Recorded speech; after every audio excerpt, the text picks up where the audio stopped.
Somewhere in Sao Paulo, Brazil, a man sits in a room where the light is quiet and the world outside keeps moving without him.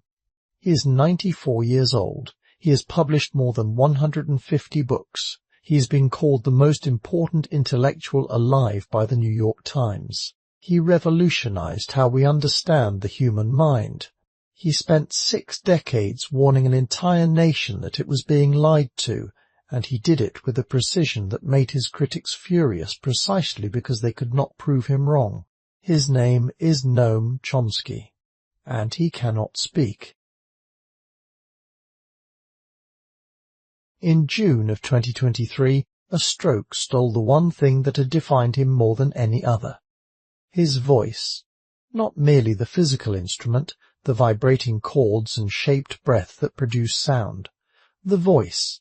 The capacity to arrange thoughts into sentences and send them out into the world.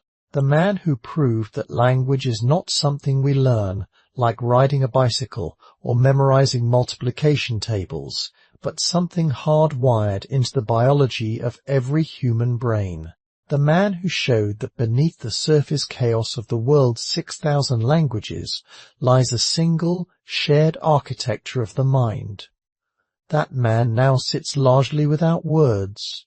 His wife Valeria tells a Brazilian newspaper that he still follows the news, that he still watches, and that when images of destruction appear on the screen, children buried in rubble, cities turned to ash, he raises his left arm in anger.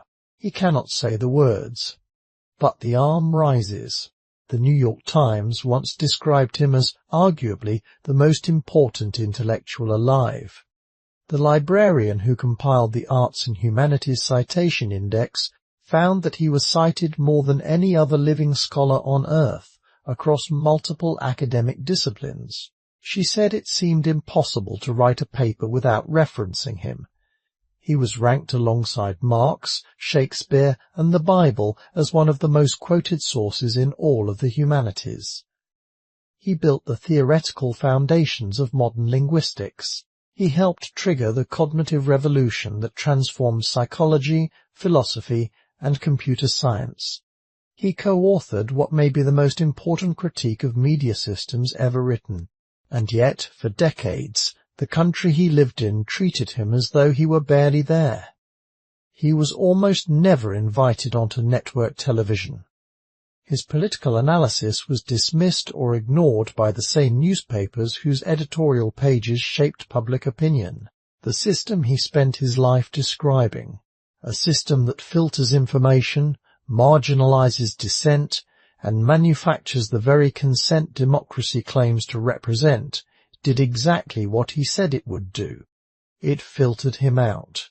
How did a quiet linguist working in a Pentagon-funded laboratory become the most persistent critic of American power? And what does it mean that the richest democracy on earth learned to function perfectly well without listening to him? But this story does not begin in a hospital in Brazil. It begins in a city that was falling apart. Before we continue, if you find value in documentaries that look beneath the surface of history, consider subscribing to The Long Shadow. Your support helps bring these stories to more curious listeners. And while you are here, tell me, where in the world are you watching from tonight? Now, let us return to the story. To understand how Noam Chomsky arrived at this silence, we must go back to a different kind of silence. The silence of a country that had stopped asking questions. And it begins in Philadelphia, in the worst years of the Great Depression. In the 1920s, America was drunk on its own success. The stock market climbed as though gravity had been abolished. Jazz poured out of speakeasies. Factories hummed day and night. Automobiles rolled off assembly lines in Detroit. Department stores glittered with electric light. The country believed, with a confidence that felt almost biological, that progress was the natural direction of human affairs and that America was its engine. Then the engine seized. By 1929 the crash had begun, and by the early 1930s the depression had settled over the country like a fog that would not lift. In Philadelphia, textile mills went silent. Immigrant neighborhoods that had been crowded and noisy became crowded and desperate.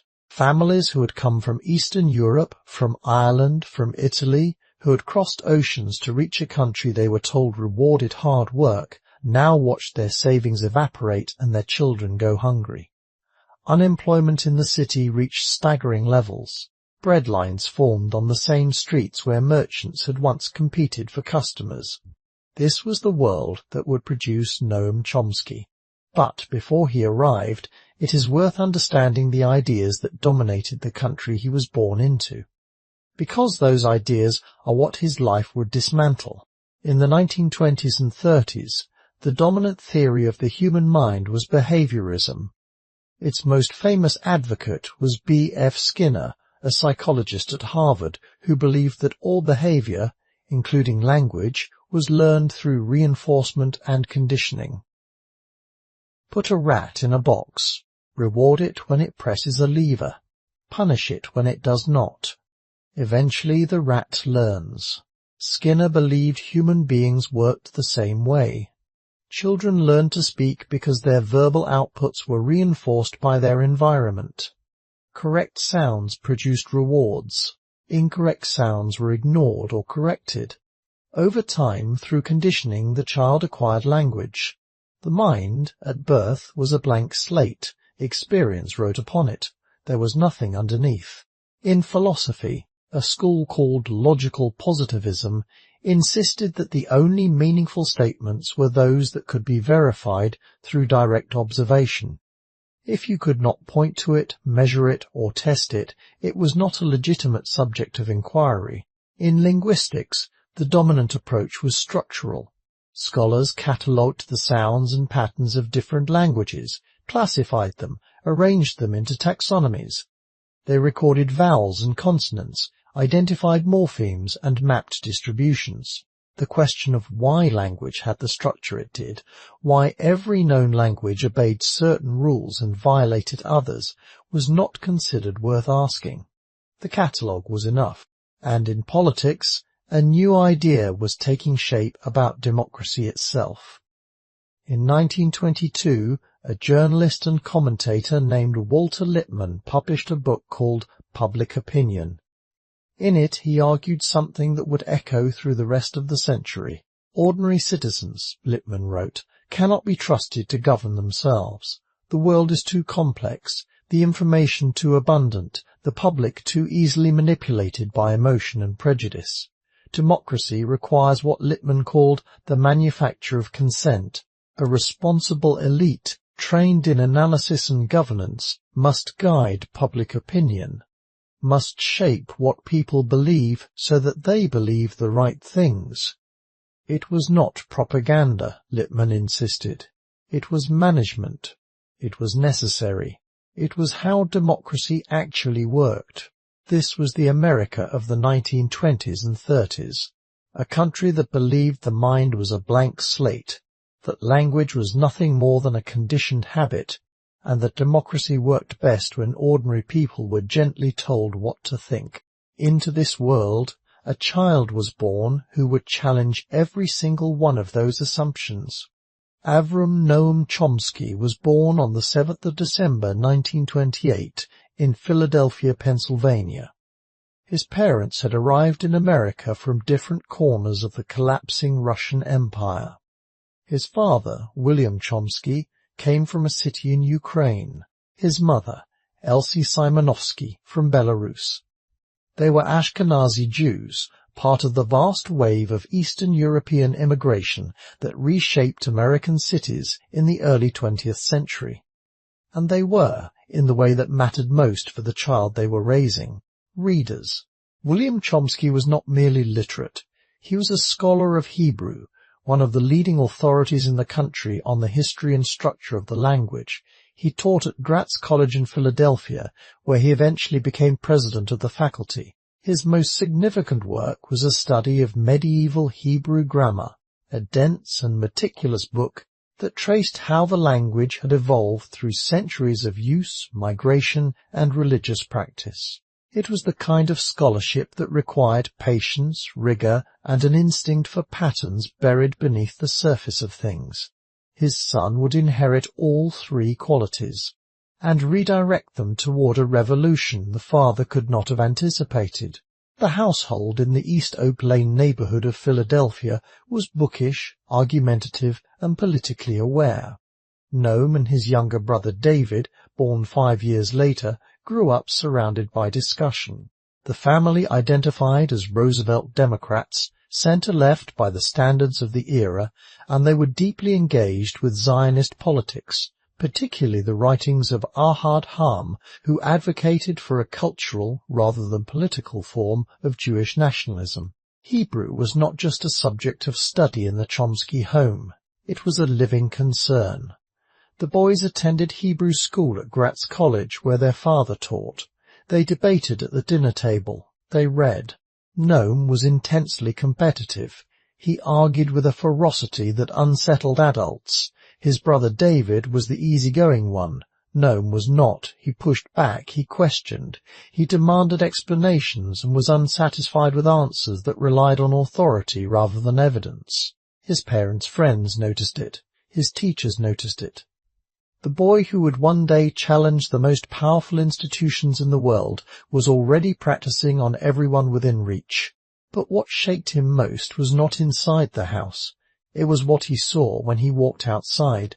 Philadelphia in the 1930s was a city in visible collapse. Noam watched women being beaten by police on a picket line outside a textile factory. He saw men and women selling rags door to door, their faces carrying the particular blankness of people who have stopped expecting anything to change. Factory gates that should have been open were padlocked shut. The depression was not, for the young Chomsky, something he read about in newspapers. It was the woman with the split lip on the sidewalk. It was the silence in a mill that should have been running. It was the gap between what the country said about itself and what was actually happening in plain sight. Years later, he would describe the 30s as a time of political activism, debate, and great fear. What he did not say, but what his entire career would demonstrate, was that the fear and the activism were responses to the same thing, the distance between the official story and the visible reality. The Chomsky brothers also encountered something else in Depression-era Philadelphia, anti-Semitism. The Irish and German communities in the city carried prejudices that were casual, persistent, and sometimes violent. For Noam, this was another early lesson in how power operates, not through reasoned argument, but through exclusion, through the construction of categories, us and them, deserving and undeserving. The machinery was crude, but the principle was clear, and the principle would stay with him. It was not the picket lines or the bread lines that radicalized young Noam Chomsky, though. It was a newsstand. A newsstand in New York City, run by an uncle who sold newspapers and radical pamphlets. An uncle who introduced his nephew to a world of ideas that no school in Philadelphia would ever have taught him. Whenever the Chomsky family visited relatives in New York, young Noam gravitated toward one place. His uncle's newsstand on 72nd Street in Manhattan was not merely a place where newspapers were sold. It was a gathering point. European émigrés stopped by to argue. Political exiles lingered over coffee. Anarchists, socialists, labor organizers, and intellectuals displaced by the rise of fascism in Europe crowded around a wooden counter stacked with pamphlets, broadsides, and foreign language journals that carried names most Americans had never heard and ideas most Americans had never considered. For a boy from East Oak Lane, it was electrifying. Here, Chomsky encountered anarcho-syndicalism for the first time. The idea that workers could organize society themselves, without bosses and without the state, through direct democratic control of their workplaces and communities, not as a utopian fantasy, but as a practical program that had been tested in the real world. He read about the Spanish Civil War with the intensity of a child discovering a fire, about the brief, extraordinary period in Barcelona and Catalonia when workers actually ran the factories, managed the streetcars, operated the telephone exchanges, and governed the cities before Franco's nationalist forces and their German and Italian allies crushed the experiment. He absorbed the writings of George Orwell, particularly Homage to Catalonia, which described the Spanish Revolution not as a distant historical curiosity, but as living proof that ordinary people could govern themselves without hierarchy. Chomsky was 10 years old when he wrote his first piece of published writing. It was an editorial for his school newspaper about the fall of Barcelona to Franco's forces in 1939. A 10-year-old. Writing about the collapse of anarchist self-governance in Spain. The detail is important because it demolishes the standard narrative about who Chomsky is and how he became what he became. The common story says he was a linguist who later became political. The truth is the reverse. He was political before he learned algebra. Linguistics would come later, almost by accident. The politics came from the newsstand. The ideas he absorbed there never changed. Libertarian socialism. Skepticism of state power regardless of which state was exercising it. The conviction that ordinary people are capable of rational thought and collective self-governance without needing experts to manage them. These commitments remained fixed for the rest of his life. Not in 60 years. Not by a single degree. Chomsky would carry the anarcho-syndicalism of the newsstand through a career in formal linguistics, through decades of anti-war activism, through hundreds of books and thousands of lectures. It was the fixed point around which everything else rotated. The newsstand also taught him something subtler. The newspapers his uncle sold were not the newspapers most Americans read. They told different stories about the same events. They asked different questions. They included facts that were simply absent from the mainstream press. The gap between what one set of newspapers reported and what another reported was not a matter of emphasis or personal opinion. It was structural. Certain voices, certain perspectives, certain documented realities were present in one ecosystem and absent from the other. The boy who had watched women beaten on a picket line now understood that the absence was not accidental. Someone, or something, decided what the public was allowed to know. By the time Chomsky entered the University of Pennsylvania, he already possessed a political worldview more developed than most professors twice his age. What he did not yet have was a scientific framework to explain why the lies worked. Why millions of people could be made to believe things that contradicted the evidence in front of their eyes. He would find that framework in the most unlikely place, the structure of a sentence. Chomsky arrived at the University of Pennsylvania in 1945 with no clear plan. He wanted to study politics and philosophy. He had vague thoughts about leaving the country, possibly moving to a kibbutz in what was then the British Mandate of Palestine, where some version of the communal self-governance he admired was being practiced on a small scale. The university itself disappointed him. He found the classes rigid, the intellectual atmosphere stale, the professors more concerned with reproducing knowledge than with questioning it. He was close to dropping out entirely. Then he met Zelig Harris. Harris was a professor of linguistics at Penn, but he was not an ordinary academic. He was a political radical, an anarchist with deep commitments to Zionism and labor politics. He had built a reputation in structural linguistics, the painstaking work of cataloguing the sounds and patterns of languages. But he was also, outside the classroom, a man who shared Chomsky's instinct that the world was structured by forces most people never examined. Chomsky was drawn to him initially not because of linguistics, but because of politics.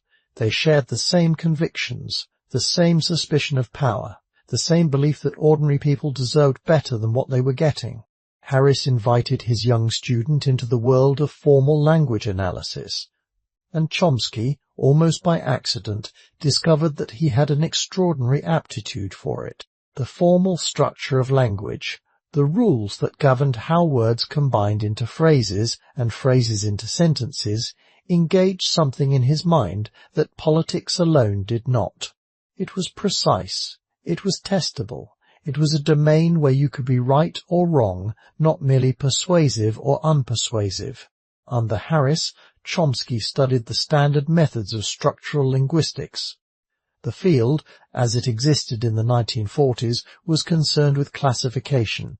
Scholars recorded the sounds of languages, identified their basic units, the phonemes and morphemes, and mapped the patterns in which those units combined. It was painstaking empirical work, and it produced useful catalogues. But it did not explain anything. It described what languages looked like on the surface, without asking what generated the surface. It was as though biologists had spent decades classifying animals by the color of their fur without ever asking what determined the color. Chomsky found this insufficient. He sensed that beneath the observable patterns of speech there was a deeper system, a set of rules that could generate the infinite variety of sentences humans produce, rules that no one was taught and no one was consciously aware of following. It was an intuition, not yet a theory, but it was strong enough to keep him in academia when everything else about academic life repelled him. At Penn, he also met Carol Doris Schatz. She was a fellow student of linguistics, sharp and independent, with her own intellectual ambitions. They married in 1949, when both were young and the future was entirely unwritten. Carol would become more than a spouse. She was his first reader, his intellectual companion, and the steady center of a household that would be shaped by decades of political controversy, government surveillance, and relentless work. Their partnership would last 59 years, until her death in 2008 shattered a foundation Chomsky had never had to imagine living without. After completing his undergraduate work, Chomsky spent time at Harvard as a junior fellow, one of the most prestigious positions available to a young American scholar. There, free from teaching obligations, he began developing the ideas that would become his doctoral dissertation and, eventually, the theory that changed everything. What if the human capacity for language was not learned at all? What if it was biological? What if every child, regardless of culture or upbringing, was born with the same underlying grammatical architecture? A universal grammar that made language acquisition not merely possible, but inevitable. The idea was a direct assault on behaviorism, on structural linguistics, and on the blank slate model of the mind that dominated American intellectual life. Chomsky knew this. He did not care. In 1955, the Massachusetts Institute of Technology offered Chomsky a position. He accepted. He could not have known that MIT was about to become the most heavily Pentagon-funded university in the country, or that he, a committed anarchist and anti-militarist, would spend the next 7 decades working inside its walls. The contradiction would define his life. When Chomsky arrived at MIT in 1955, he was 26 years old, newly married, and carrying a set of ideas that no one in the established linguistic community had asked for. MIT was not a natural home for a linguist. It was an engineering school, a place of laboratories and defense contracts, and it had no linguistics department. What it had was the Research Laboratory of Electronics. The RLE was a military-funded lab. Its work was supported by the United States Army, Navy, and Air Force. The research conducted there ranged from signal processing to radar technology to, increasingly, the question of how machines might be made to understand human language.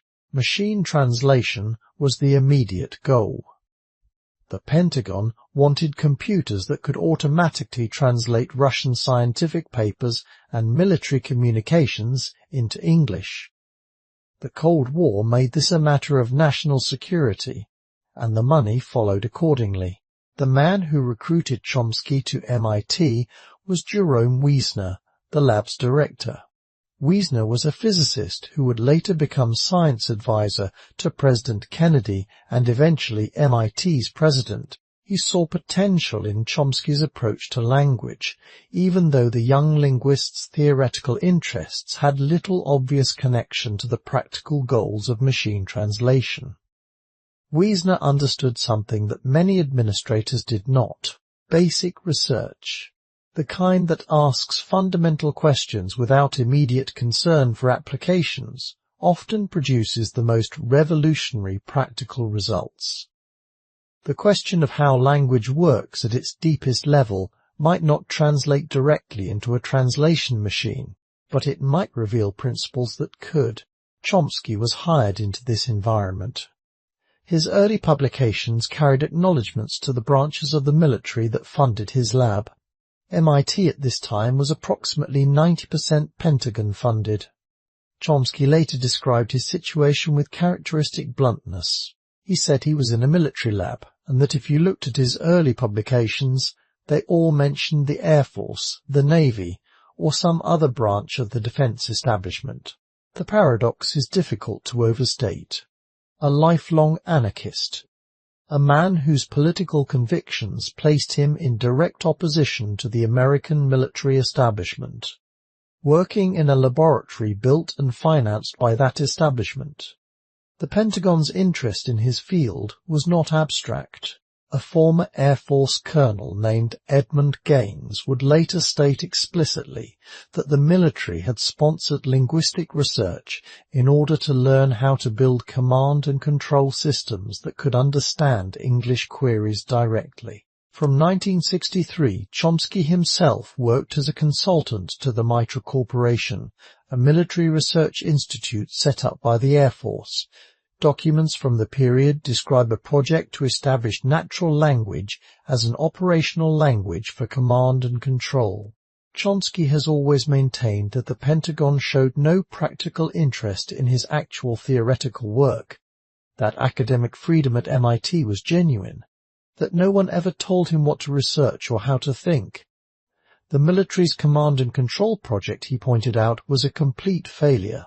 It produced no working system. His defenders argue that the Cold War funding machine was broad and undiscriminating, throwing money at basic research without expecting immediate applications. His critics respond that this distinction between funding and influence is exactly the kind of comfortable fiction Chomsky himself would later spend decades exposing in other contexts. The question remains open. What matters for the story is the fact of the contradiction itself. Because it was inside this contradiction, inside a laboratory funded by the most powerful military on Earth, that Noam Chomsky sat down and wrote a slim 118-page book that would change how the human species understood itself. In 1957, a small Dutch publishing house called Mouton brought out a book called Syntactic Structures by an unknown American linguist named Noam Chomsky. The book was based on undergraduate lecture notes from a course Chomsky was teaching at MIT. A Dutch linguist named Cornelis van Schooneveld had visited the campus, seen the notes, and offered to publish them.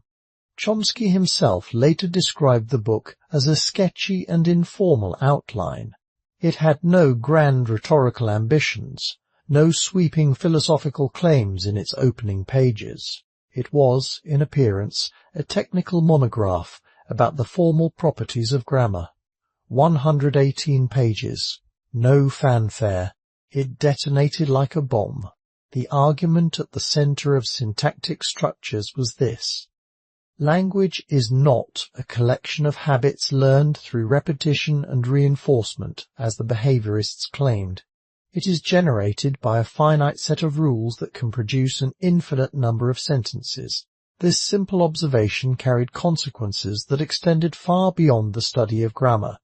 Any speaker of any language can produce and understand sentences they have never heard before, not occasionally, constantly.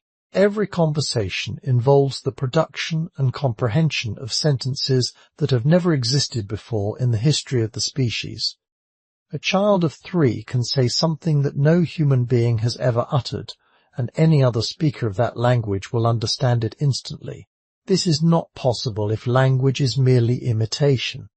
If language were learned the way behaviorists claimed, through stimulus and response, through reinforcement of correct outputs and extinction of incorrect ones, then speakers would be limited to producing sentences they had already encountered. They would be like parrots, repeating what they had heard with minor variations. But that is not what human language is. Human language is creative in a technical sense. It generates novelty as a matter of routine. What Chomsky proposed was transformational generative grammar. The idea that the human mind contains a system of rules, a grammar in the formal sense, that generates sentences the way a mathematical formula generates numbers. The rules are finite, the output is infinite, and the rules themselves are not taught. No parent sits down with a 2-year-old and explains the difference between a declarative sentence and a question. No teacher drills the rules of subordinate clause formation into a kindergartner's head.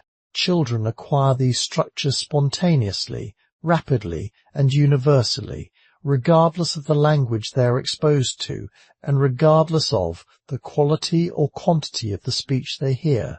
The implications extended far beyond linguistics. If language is not learned through conditioning, then the mind is not a blank slate. If the mind is not a blank slate, then the entire framework of behaviorist psychology, the dominant paradigm in American social science for half a century, is wrong, not partially wrong, fundamentally wrong. The rat in the box is not a model for the human mind. The lever and the reward do not explain how a 4-year-old constructs a sentence she has never encountered.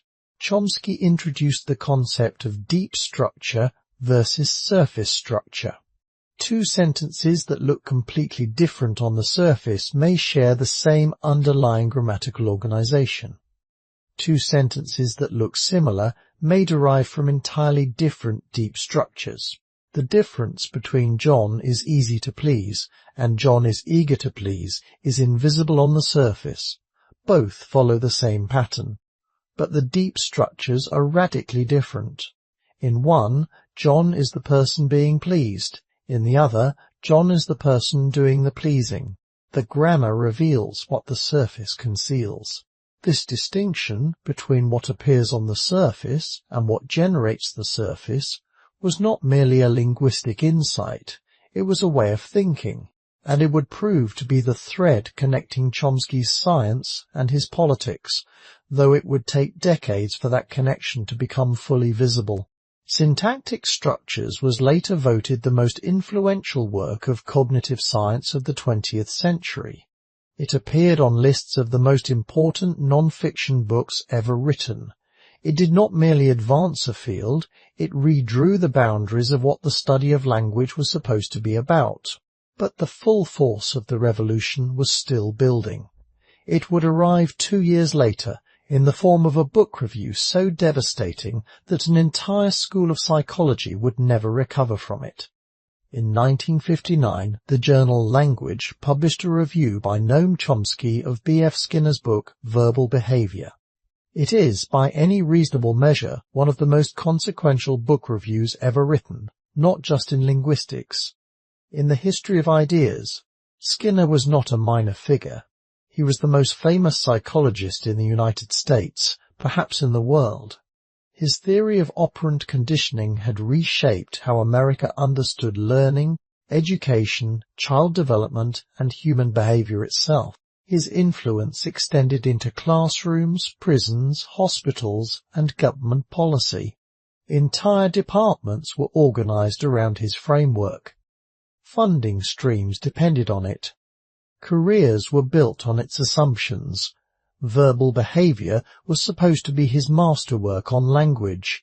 Published in 1957, the same year as Syntactic Structures, it argued that speech is simply a form of behavior, no different in principle from a pigeon pecking a disc or a rat navigating a maze. Children learn to speak because their verbal outputs are reinforced by their environment. Correct sounds produce rewards. Incorrect sounds are ignored or corrected. Over time, through conditioning, the child acquires language. Chomsky's review did not merely disagree, it dismantled. He demonstrated, with a methodical patience that bordered on clinical brutality, that Skinner's framework could not account for the most elementary facts about how human beings use language. Children produce sentences they have never heard before. They do not merely repeat what adults say to them. They generate novel constructions from the very earliest stages of speech. A 2-year-old who says, "I go to the store," has never heard an adult use that form. No adult in any English-speaking community says, "goed." The child has extracted a grammatical rule. Past tense is formed by adding the ed sound to the verb stem and applied it creatively. Incorrectly in this case, because go is irregular. But creatively. The child is not imitating. The child is generating. And that distinction destroys behaviorism's account of language at its root. Chomsky showed that the key terms in Skinner's analysis, stimulus, response, reinforcement, had been stretched so far beyond their laboratory definitions that they no longer meant anything at all. In the lab, a stimulus is a precisely controlled environmental event, a flash of light, a food pellet. In Skinner's account of language, a stimulus could be anything: a painting on a wall, a passing thought, the color of the sky. When Skinner claimed that a person looking at a painting and saying "beautiful" was producing a verbal response to a visual stimulus, he was not making a scientific claim. He was using scientific language to describe something that his theory had no power to explain. The review ran to over 30 pages. It was written when Chomsky was 29 years old, a junior professor in a military lab at an engineering school. The man he was challenging was the most powerful figure in American psychology. The institutional weight behind Skinner's framework was enormous, and Chomsky did not hedge. He did not qualify. He did not add the usual academic courtesies about alternative interpretations and the need for further research. He concluded that Skinner's account contributed nothing to the understanding of language. The effect was seismic.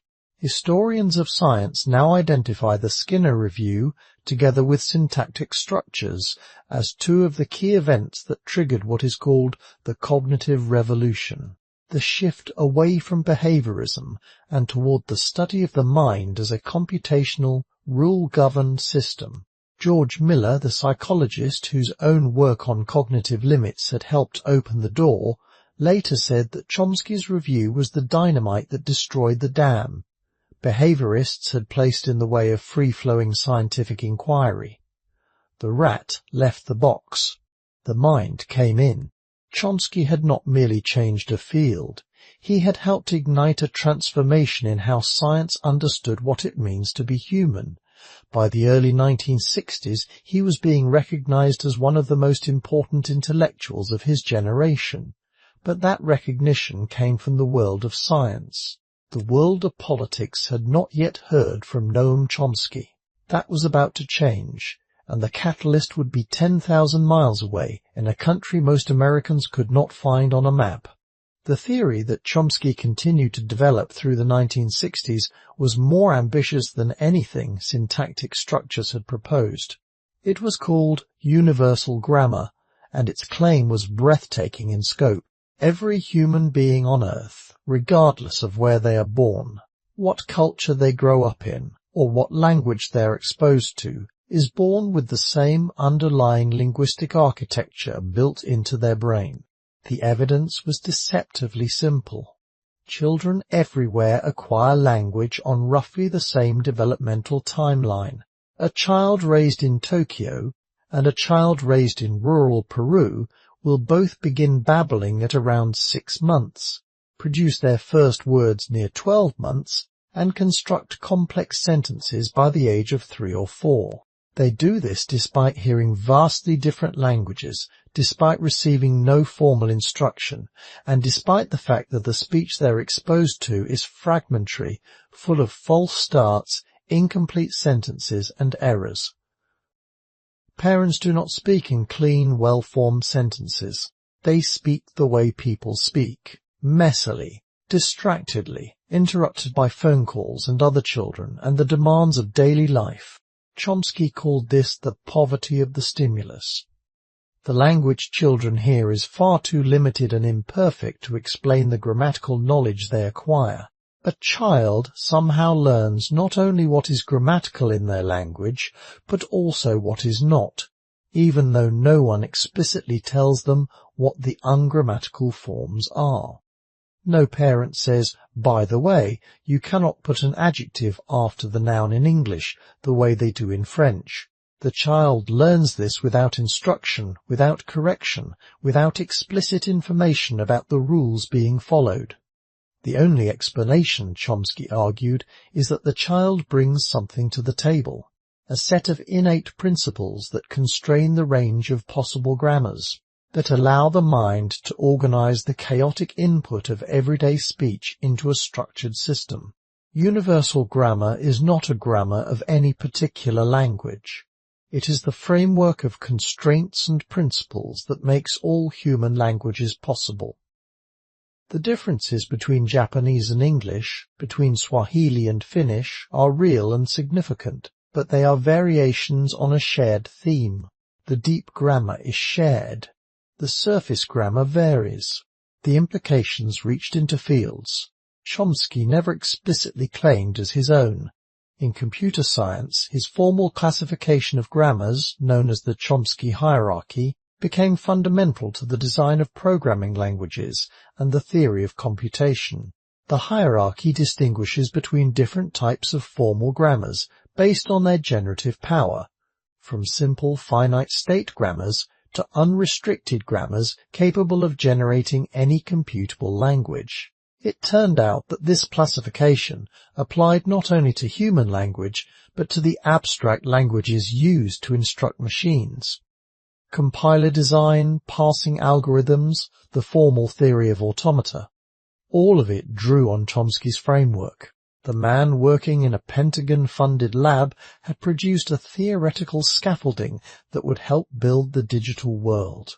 In philosophy, universal grammar reopened questions about the nature of the mind that had been dormant since the Enlightenment. If the mind is not a blank slate, if it comes pre-equipped with structural expectations about how the world works, then the empiricist tradition from John Locke to the behaviorists was wrong at its foundation. Chomsky explicitly aligned himself with the rationalist tradition, with Descartes and Leibniz, arguing that certain forms of knowledge are innate rather than derived from experience. The mind is not a passive receiver of information. It is an active organ that imposes structure on the data it receives. In psychology, the cognitive revolution that Chomsky had helped trigger was producing entirely new fields. Cognitive science, psycholinguistics, neurolinguistics, the study of how the brain processes, stores, and generates language became a major area of research, and all of it traced back, in one way or another, to the questions Chomsky had asked in the 1950s. By the mid-1960s, Chomsky had transformed how science understood the human mind. He had tenure, prestige, and a growing international reputation. He could have remained a pure scientist for the rest of his life. No one would have blamed him. But something was happening outside the walls of MIT that made staying silent feel impossible, and it began with photographs from a country called Vietnam. The shift did not happen overnight. It built slowly through the early 1960s, the way water rises behind a dam that no one is watching. Chomsky had never stopped being political. The boy from the newsstand was still in there, reading, watching, paying attention to the gap between what the government said and what was actually happening. But through the 50s and into the early 60s, his political energy had been channeled almost entirely into his scientific work. The revolution in linguistics consumed him. He had a young family to support. Carol and their first daughter Aviva, born in 1957, then Diane in 1960. The demands of building a new scientific paradigm while raising children in a modest academic household left little room for activism. Vietnam changed that. Not all at once. Chomsky began attending small teach-ins at churches and community halls in 1962. These were informal gatherings where academics and activists tried to educate ordinary citizens about what was actually happening in Southeast Asia. The audiences were small, 20 people in a church basement, 40 in a community center. The sense of urgency was enormous, and the sense of futility was almost as large. What Chomsky found when he began researching American involvement in Indochina appalled him in a way that differed from ordinary political outrage. He was not simply angry that the war was happening. He was disturbed by the architecture of the deception. The government knew things it was not telling the public. Internal documents showed that officials understood the war was not going as they claimed. The press was reporting the government's version of events without independent verification.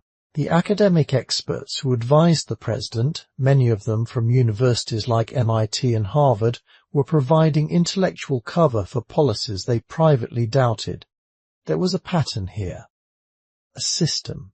Information was not flowing freely from events to citizens. It was being filtered, shaped, and managed at every stage. Chomsky recognized the pattern because he had spent a decade studying hidden structures. Generative grammar had taught him to look beneath the surface of what appeared natural and find the rules that produced it. Now, looking at the machinery of American foreign policy, he saw the same kind of hidden architecture at work. The lies were not random. They were not the product of individual dishonesty, though there was plenty of that. They were generated by a system that produced deception as reliably as English grammar produces sentences. His third child, Harry, was born in 1967. The same year, everything changed. Chomsky made a decision that he later described in the simplest possible terms. He could not remain silent. The evidence was too clear, the consequences too severe, the complicity of the intellectual class too obvious. He would use his position as an MIT professor to speak publicly against the war, and he would do it by attacking not the politicians who started the war, but the intellectuals who made it possible. In February of 1967, Chomsky sat down and wrote an essay. It was published in the New York Review of Books on the 23rd. It was called The Responsibility of Intellectuals. Nothing in American political discourse would be quite the same afterward, least of all Chomsky's own life. The essay appeared as a special supplement in the New York Review of Books, not tucked into the back pages, not buried beneath other reviews. A supplement. The journal, at that moment one of the most influential intellectual publications in the country, gave Chomsky the space and the prominence that signaled to the American intelligentsia that this was something that needed to be read. It had begun as a speech. Chomsky delivered it first at the Harvard Hillel Society in 1966, and a student journal called Mosaic published an early version. But it was the New York Review publication in February 1967 that detonated, and the target of the explosion was not Lyndon Johnson, not Robert McNamara, not the generals directing the bombing campaigns over North Vietnam. The target was the intellectual class itself. Chomsky's argument was devastating in its clarity. Intellectuals, he wrote, are in a position to expose the lies of government, to analyze actions according to their causes and motives and often hidden intentions. In the Western world, at least, they have the power that comes from political liberty, from access to information and freedom of expression. They have the training to read documents critically. They have the time to investigate. They have platforms to speak from and audiences willing to listen. And what were they doing with these privileges? They were using them to serve power. His primary target was not the right wing. Hawks and militarists were at least honest about what they wanted. Chomsky's fury was directed at the liberal establishment. Scholars like the historian Arthur Schlesinger Jr., who had served as an advisor to the Kennedy administration and provided elegant rationalizations for intervention. Analysts at the Rand Corporation, a think tank funded by the Air Force, who produced reports recommending strategies for counterinsurgency in Southeast Asia that, stripped of their euphemisms, amounted to instructions for destroying villages and displacing civilian populations. One Rand economist, Charles Wolfe, described American objectives in Vietnam as helping Asian countries progress toward economic modernization as relatively open and stable societies. Chomsky quoted this language with a precision that made the euphemism itself sound obscene. These were not ignorant men. They were brilliant men. And they were using their brilliance to provide the war with a veneer of intellectual respectability that made it harder, not easier, for ordinary citizens to see what was actually being done in their name. The essay cut deep because it did not allow anyone to feel clean. It was not enough to oppose the war on practical grounds, to argue that it was unwinnable or strategically unwise. That was the position of most mainstream critics, the doves. They opposed the war because it was failing, not because it was wrong. Chomsky rejected this entirely. The war was not a mistake, it was a crime. And the responsibility for that crime did not rest solely with the politicians who ordered it. It rested with every intellectual who could have spoken the truth and chose instead to speak in euphemisms. The essay announced a second Chomsky to the world. The scientific Chomsky was already famous within the academy. The political Chomsky was about to become famous far beyond it. And the two would spend the rest of his life in a tension that neither he nor anyone else could fully resolve. The man who studied the abstract universal structure of language. The man who documented, with forensic specificity, the crimes committed by the most powerful state on earth. Were they the same person? Were they doing the same thing? Chomsky insisted they were not, that his science and his politics were separate domains. But the instinct was the same. Look beneath the surface, find the hidden structure, refuse to accept the official story. The essay made him famous beyond MIT. It also made him a target.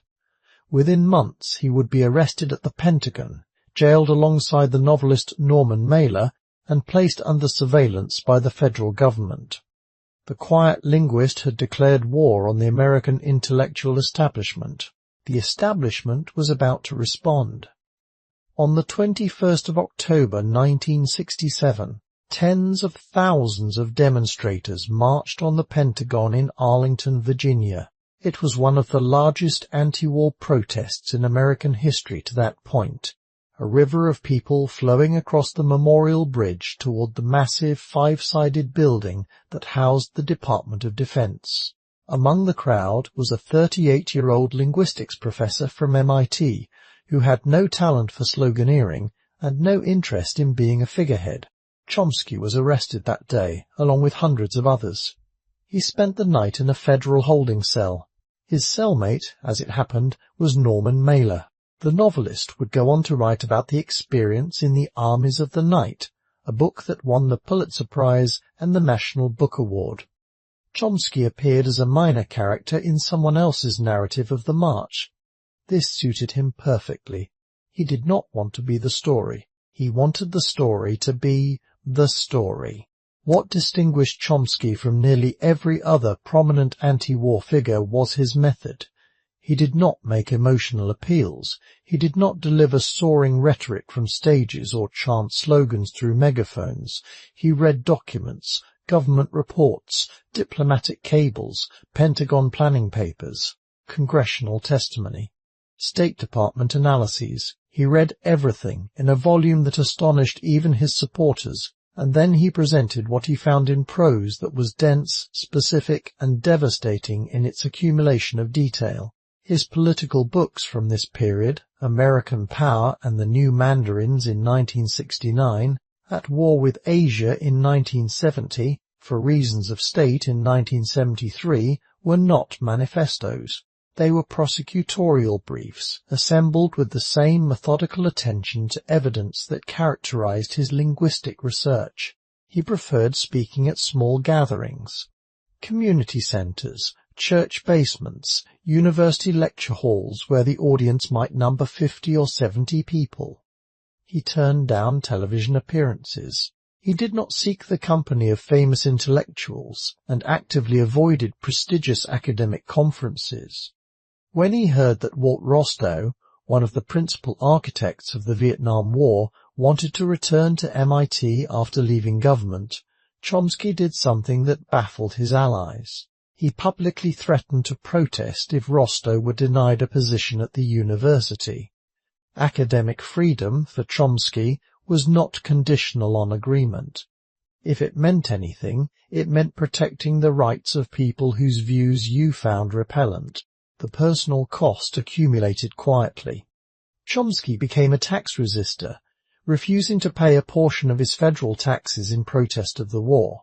Carroll supported his activism, shared the risks, and managed the household while the consequences of his public stance rippled through their private life. The FBI opened a file on him. Federal agents monitored his movements and his correspondence. And in the early 1970s, his name appeared on President Richard Nixon's official list of political opponents, a list that included journalists, activists, and anyone the administration considered a threat to its agenda. The irony of the list was not lost on Chomsky. The most powerful man in the world had personally identified a linguistics professor as an enemy of the state. It was, in its way, a confirmation. The system had noticed. But the deeper paradox remained unresolved. Every morning Chomsky walked into a laboratory funded by the very military whose wars he opposed. Every paycheck came, indirectly, from the same Pentagon whose steps he had been arrested on, and the question that no one, including Chomsky, could fully answer was whether that contradiction was hypocrisy, or whether it was the most honest position available. While Chomsky's political profile rose through the late 1960s and into the 70s, the field he had created was tearing itself apart. The linguistics wars, as historians of the discipline now call them, were fought between Chomsky and a group of former students and allies who believed the revolution he had started did not go far enough. George Lakoff, Paul Postal, John Robert Ross, James Macaulay. These were scholars who had trained under Chomsky, absorbed his methods, learned his framework, and now pushed it in a direction he rejected.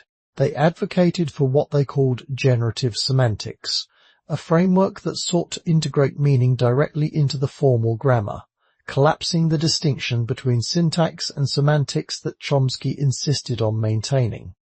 For Chomsky, the grammar generated sentences. Meaning was added later by a separate system. For the generative semanticists, meaning and grammar were inseparable. You could not study one without the other. The technical details of the debate matter less than what it revealed about the man at its center. Chomsky did not negotiate. He did not seek consensus or compromise. When he believed a position was wrong, he argued against it with an intensity that former students sometimes described as suffocating. He demanded clarity, precision, and what he considered intellectual honesty. What his opponents often experienced was a refusal to concede any ground, even on minor points, combined with a rhetorical skill that made disagreement feel like incompetence. Meetings could become adversarial. Seminars could feel like trials. The atmosphere at MIT Linguistics in the early 70s was, by several accounts, charged with a tension that went beyond academic disagreement into something more personal and more painful. This was the same quality that made him so effective as a political critic. The unwillingness to hedge, the absolute confidence in the correctness of his analysis, the refusal to soften a conclusion for the sake of social comfort or professional courtesy. In political debate, directed against the machinery of state power, these qualities were weapons. In academic politics, directed against former students who admired him, they could be wounding. Several left MIT feeling that the intellectual community Chomsky built rewarded loyalty more than originality. The charge was unfair in some respects. Chomsky did not punish dissent with institutional power. He punished it with argument, but the effect on the people who experienced it was sometimes indistinguishable, and yet the fundamental insight survived every battle. Through all the internal wars, through the evolution from standard theory to extended standard theory, and through the various revisions that followed, the core claim remained unchallenged. Language is innate. It is generative. It is universal. Nobody, not even Chomsky's fiercest academic critics, returned to behaviorism. Nobody argued that the mind was a blank slate. The generative semanticists disagreed about the details of the architecture. They never questioned whether the architecture existed. By the late 1970s, Chomsky had outlasted his academic rivals, outlasted Nixon, and established himself as both the most important linguist alive and the most persistent critic of American power.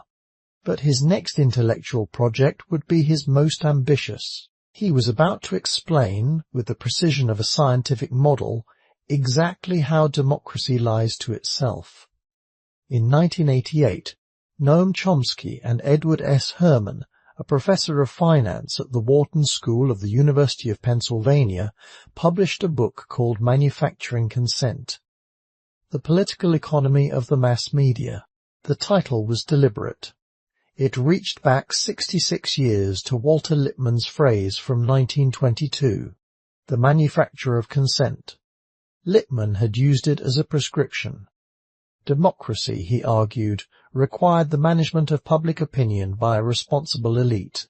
The public was too unsophisticated, too emotional, too vulnerable to manipulation to be trusted with governing itself. The elites knew better. They should shape public belief for the common good.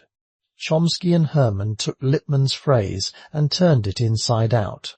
Consent was indeed being manufactured, but not for the public good.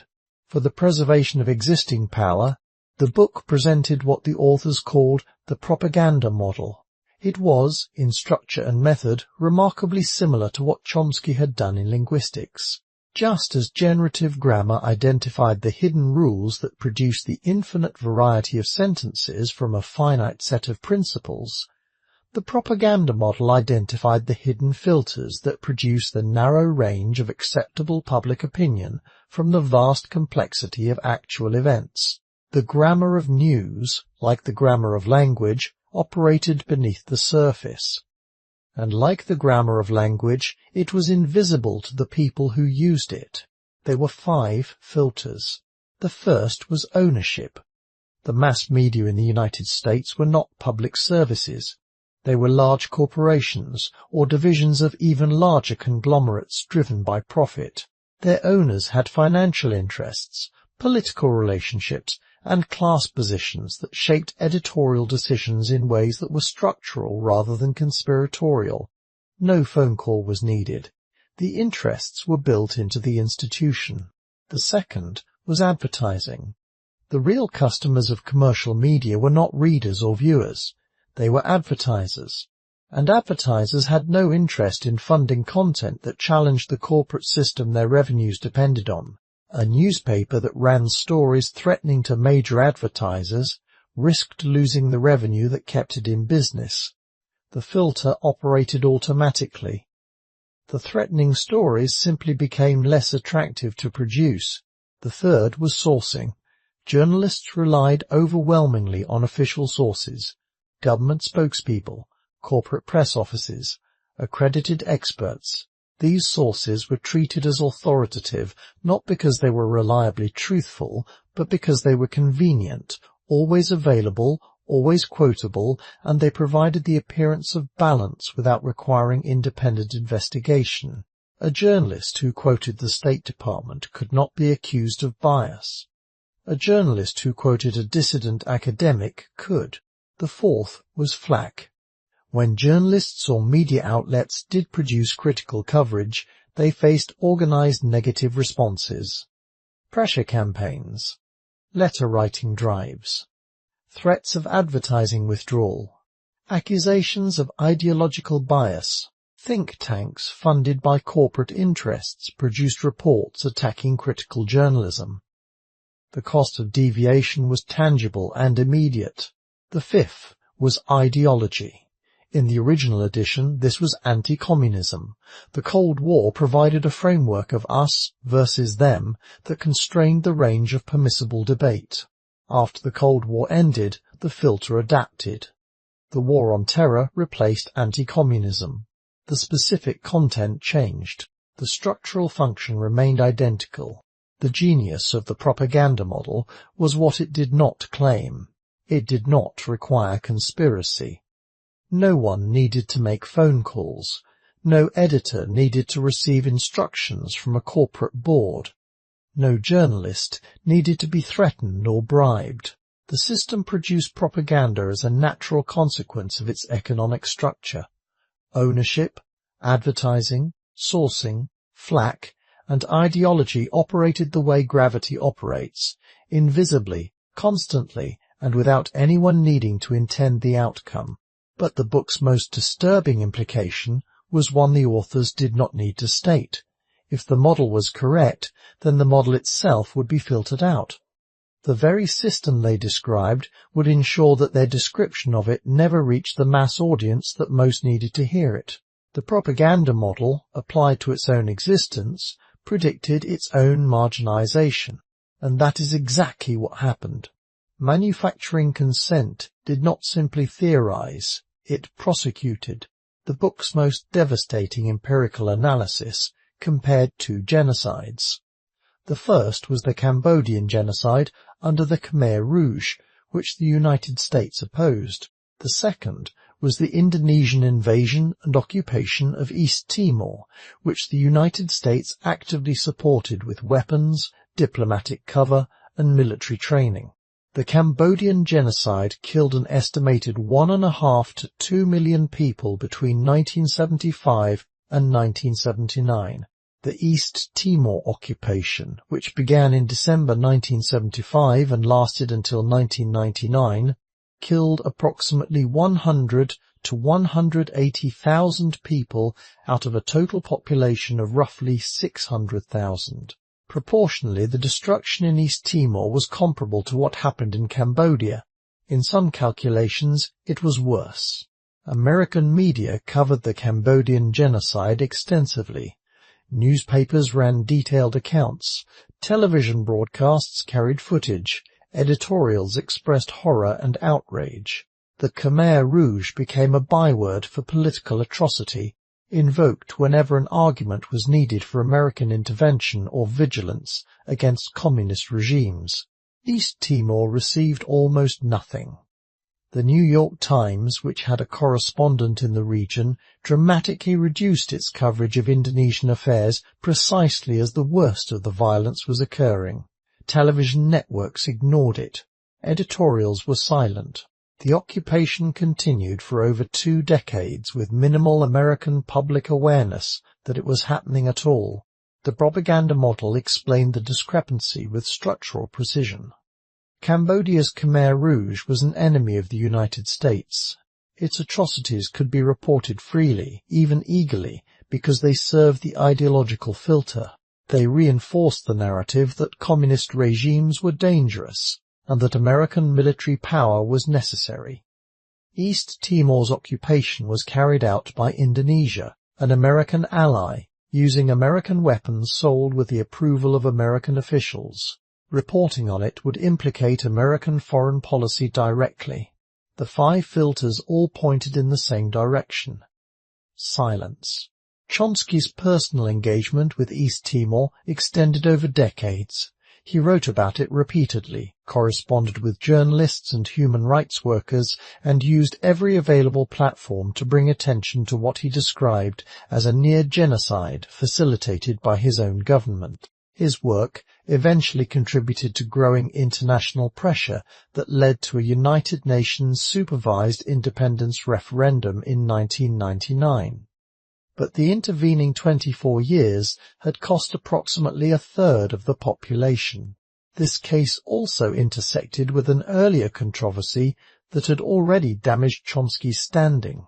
In the late 1970s, Chomsky and Herman had questioned the reliability of certain early reports about events in Cambodia, arguing that some accounts were based on thin sourcing and that the media was applying different standards of scrutiny depending on whether the accused atrocity served American interests.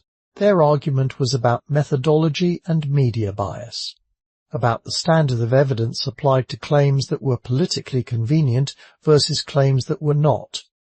Critics read it as a defense of the Khmer Rouge. It was not.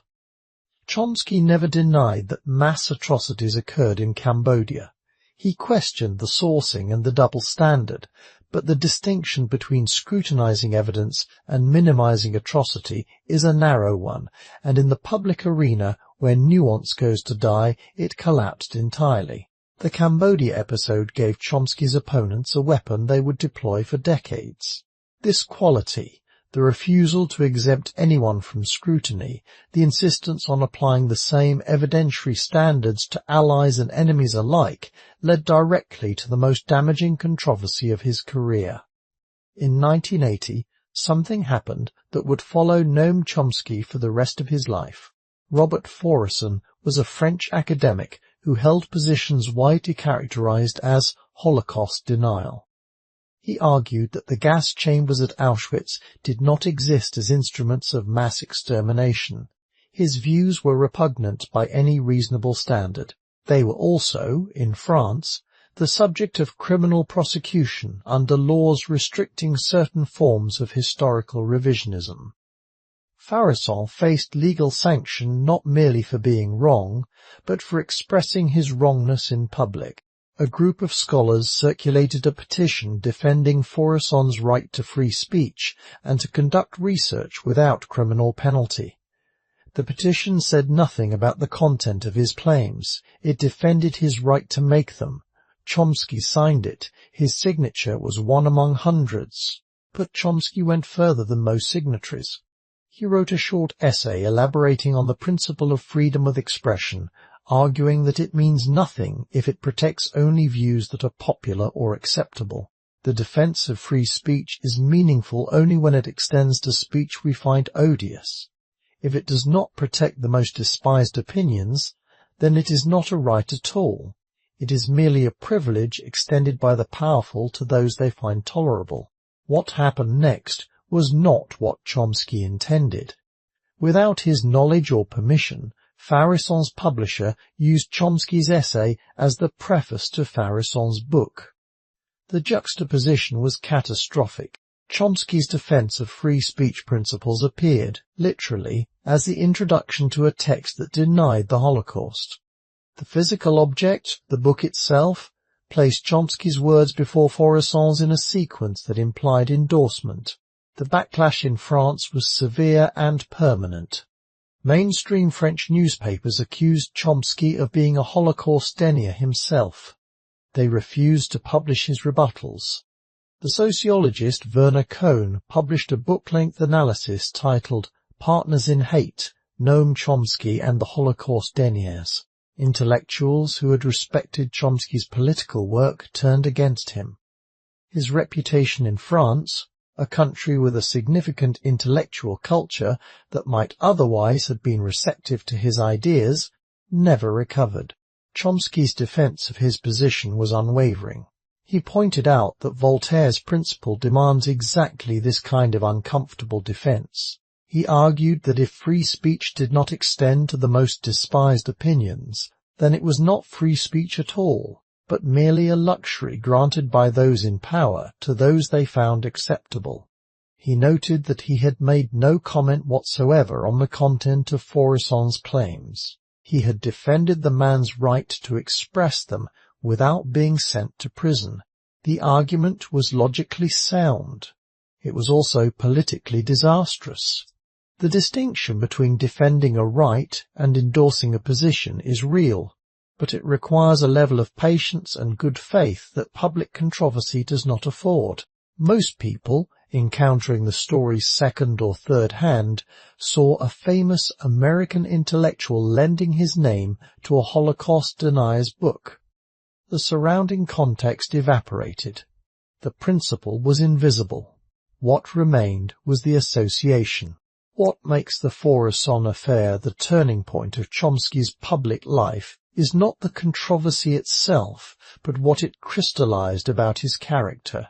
The same quality that made his political analysis so powerful, the refusal to soften a position for tactical advantage, the insistence on applying principles universally regardless of consequences, made him incapable of a strategic retreat that might have limited the damage. He could have distanced himself from Foresson after learning about the preface. He could have acknowledged that the publication of his essay in that context was a mistake, regardless of his intent. He did neither. He repeated his argument, clearly and without modification, for the rest of his life. Whether this was moral courage or fatal stubbornness is a question the viewer must answer. Chomsky himself never considered it a question at all. Here is a fact that deserves to be held in the mind for a moment before moving on. Between 1980 and 1992, Noam Chomsky was cited in the Arts and Humanities Citation Index more frequently than any other living scholar on Earth. Not merely in linguistics. Across all fields covered by the index, he was also extensively cited in the Social Sciences Citation Index and the Science Citation Index during the same period. The librarian who compiled the data, working at the Institute for Scientific Information, noted that Chomsky was so widely cited across so many disciplines that it seemed you could not write a paper without referencing him. She described it as remarkable. He was ranked alongside Karl Marx, William Shakespeare, and the Bible as one of the most quoted sources in the entire humanities, not living sources. Sources. Period. Now here is another fact.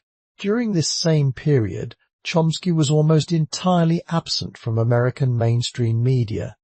He was rarely invited onto major network television. When the New York Times covered him, it was usually in connection with a controversy rather than his analysis. The editorial pages that shaped public opinion, the talk shows that determined which ideas were considered worth discussing, the news magazines that set the week's agenda. He was absent from all of them. The most cited scholar in the world was functionally invisible to the general public of the country he lived in.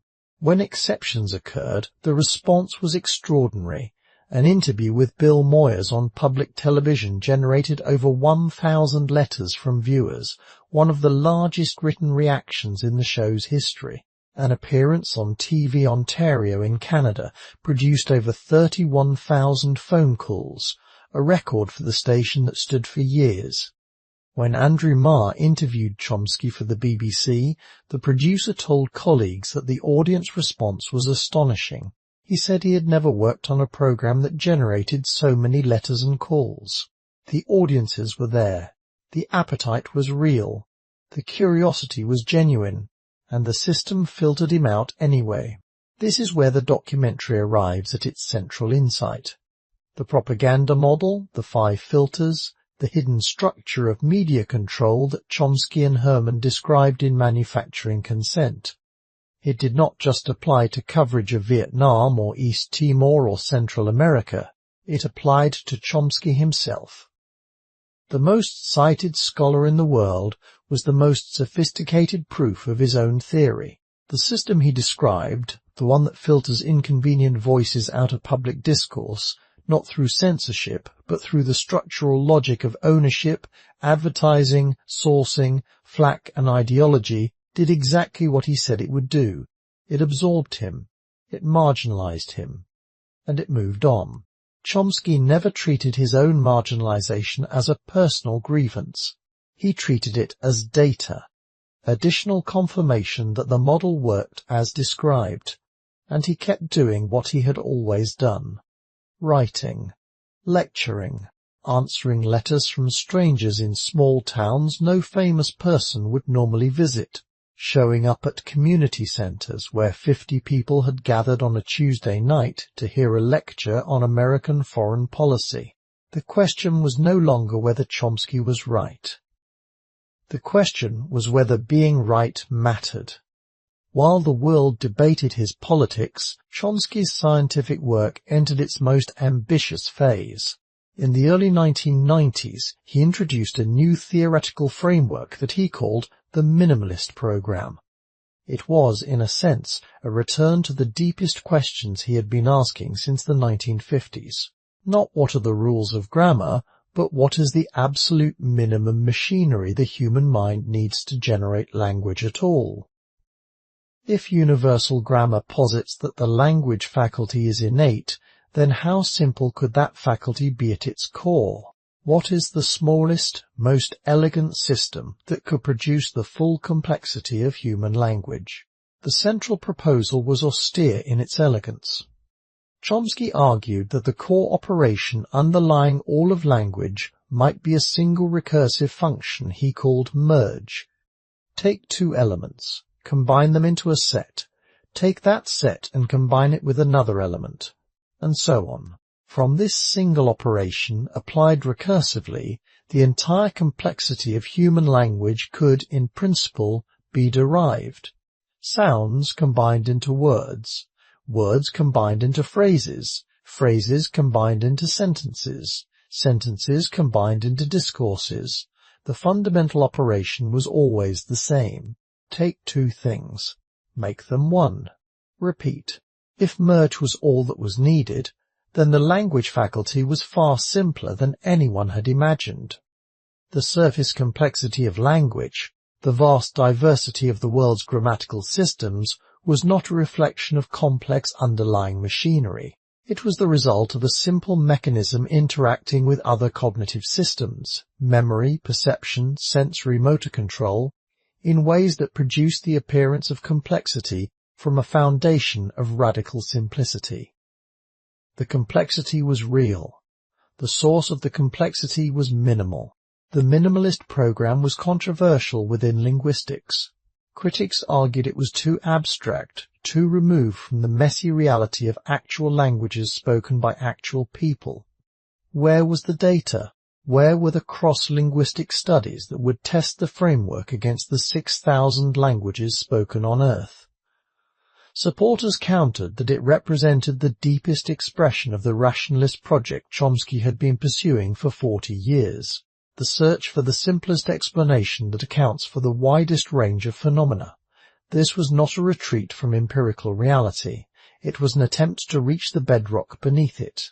What is striking, when viewed from outside the technical debates, is the contrast between the two kinds of work Chomsky was producing simultaneously. In his linguistics, he was stripping language down to its most elemental component, a single recursive operation, pure, abstract, beautiful in the way that mathematical proofs are beautiful. In his political writing during the same period, he was documenting the Gulf War, the sanctions on Iraq that contributed to hundreds of thousands of civilian deaths, the bombing of Yugoslavia, American support for authoritarian regimes across Latin America and the Middle East. Dense, specific, horrifying in their accumulation of documented detail. The two bodies of work could not have been more different in tone and texture, and yet the underlying instinct was identical. Look beneath the surface, find the hidden structure, refuse to accept the explanation that is offered when the evidence points somewhere else. By the turn of the millennium, Chomsky had spent 45 years at MIT, published dozens of books in both fields, and reshaped two entire domains of human inquiry. He was 71 years old. He had every reason to slow down. Then, on a clear September morning, two planes struck the towers of the World Trade Center, and Noam Chomsky became, overnight, the most sought-after voice in the world. The attacks of September 11, 2001, produced a reaction in American public life that Chomsky recognized immediately. He had seen it before. The same pattern, a traumatic event followed by a surge of patriotic emotion. followed by the rapid construction of a narrative that placed the event outside of history, as though it had emerged from nowhere, as though it had no context, no antecedents, no structural causes that might implicate the very system now rallying to respond. Flags on every porch, flags on every car antenna. A nation unified in grief and fury. And underneath the unity, the familiar machinery of consent, already running, already shaping what could be said and what could not. Chomsky's book on the subject appeared within weeks. Called simply 9/11, it was composed largely of interviews, a slim volume, conversational in tone, and it became one of the fastest-selling political books in the world, translated into over 30 languages, read by millions of people on every continent who were hungry for a framework that placed the attacks in a historical context. Their own governments and media were not providing. What Chomsky argued was straightforward. The attacks were criminal acts. The perpetrators should be brought to justice through legal means. But to treat the attacks as an inexplicable eruption of evil, to refuse to examine the decades of American foreign policy that had created the conditions in which such violence became possible, was itself a form of managed ignorance. The United States had spent half a century supporting dictatorships in the Middle East, overthrowing democratic governments in Latin America and Iran, arming insurgent groups for strategic advantage, and conducting military operations that killed hundreds of thousands of civilians. These actions had consequences. To acknowledge those consequences was not to justify the attacks, it was to understand them, and understanding, for Chomsky, was always the first obligation of the intellectual. The distinction between explanation and justification is clear when written down. In the atmosphere of post-September 11th America, it was inaudible. Conservative commentators called Chomsky a traitor. The Hoover Institution published attacks on his personal finances, accusing him of hypocrisy for protecting his own wealth while advocating redistribution. He was accused of blaming America, of hating his own country, of providing intellectual comfort to the enemy. The attacks were loud, personal, persistent, and effective at ensuring that his analysis reached the widest possible audience everywhere on Earth, except in the country where it mattered most. 9/11 sold millions of copies globally. Within the United States, the reception confirmed the propaganda model with almost mechanical precision. The domestic filters worked, the international ones did not. The same words, the same arguments, the same evidence produced opposite outcomes depending on which set of structural constraints they passed through. In the years that followed, Chomsky continued to write, to lecture, to answer correspondence with the same obsessive thoroughness. But something had shifted in the landscape around him. He was no longer simply a marginalized dissident being ignored. He had become something more complicated, a global icon whose name meant different things to different audiences. To millions outside the United States, he was a prophet of American self-criticism. To many within it, he was a dangerous eccentric. And to the system he had spent his life analyzing, he was something worse than either. He was manageable. There is a famous phrase, beloved by activists and inscribed on countless protest signs and bumper stickers. Speak truth to power. Chomsky corrected it. The powerful, he said, already know the truth. We do not need to explain it to them.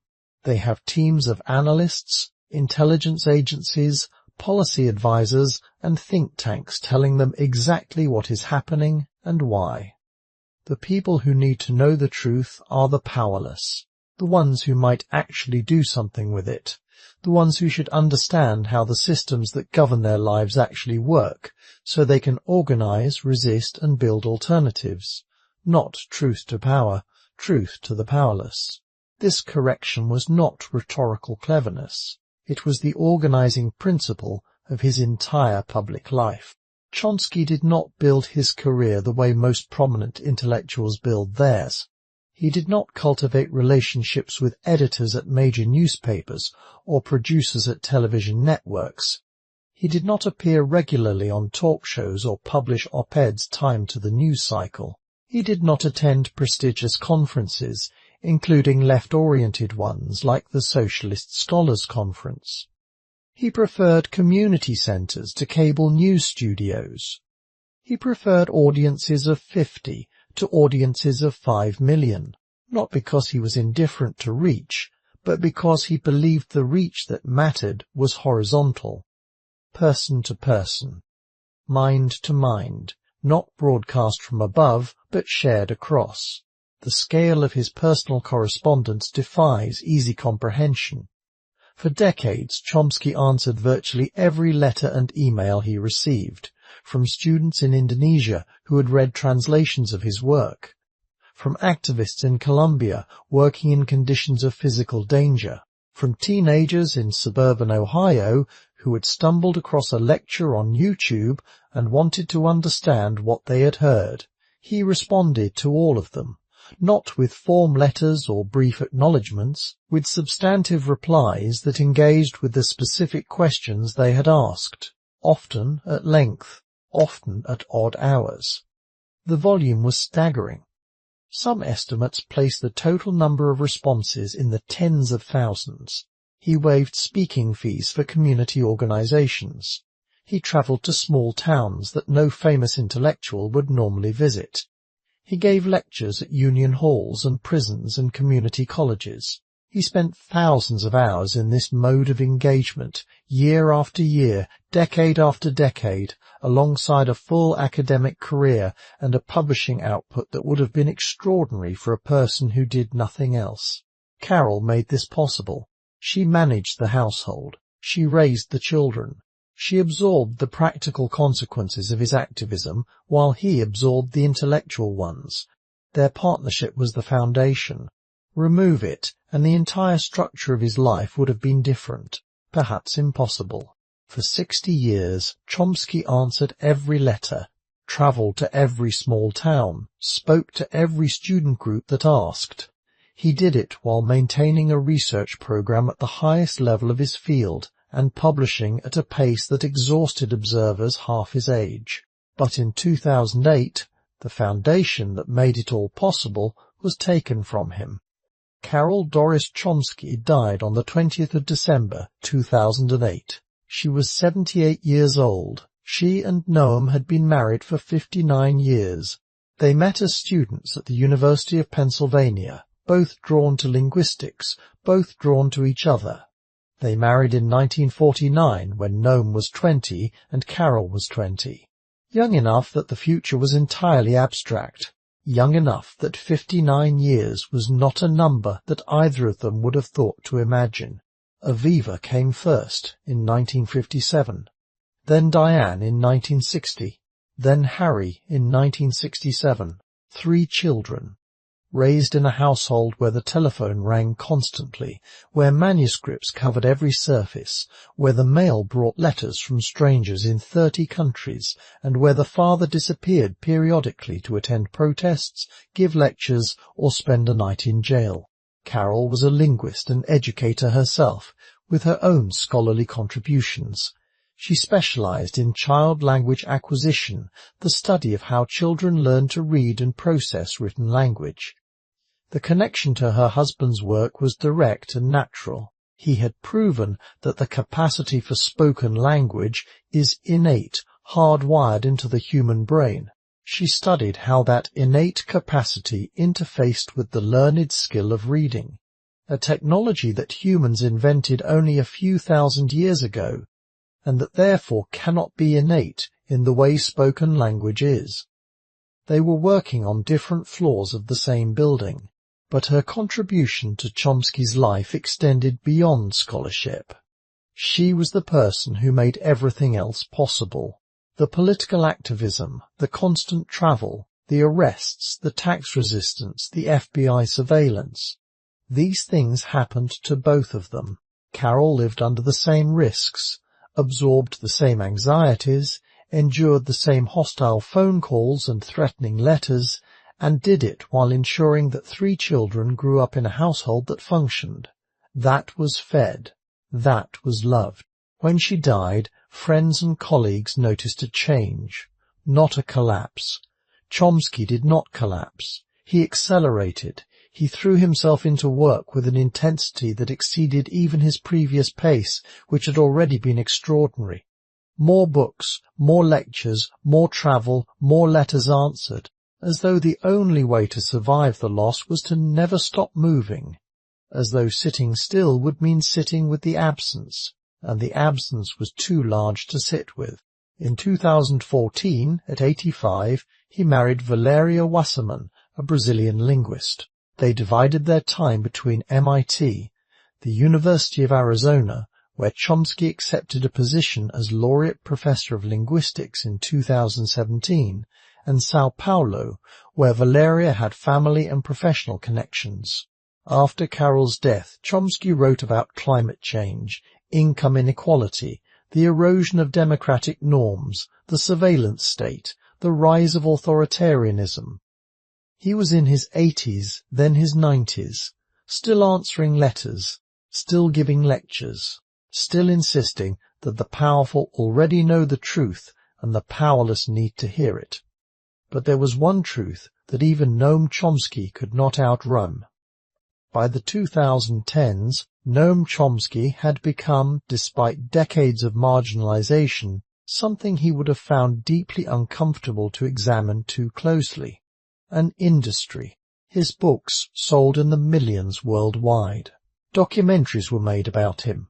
Manufacturing Consent, the film, released in 1992, became a fixture of college media studies courses. Is the Man Who Is Tall Happy? An animated conversation with filmmaker Michael Gondry appeared in 2013. Requiem for the American Dream followed in 2015. His lectures were uploaded to YouTube, where they accumulated millions of views. His name circulated on social media as shorthand for a particular flavor of critique. The adjective, Chomskyan, entered common usage. He had T-shirts.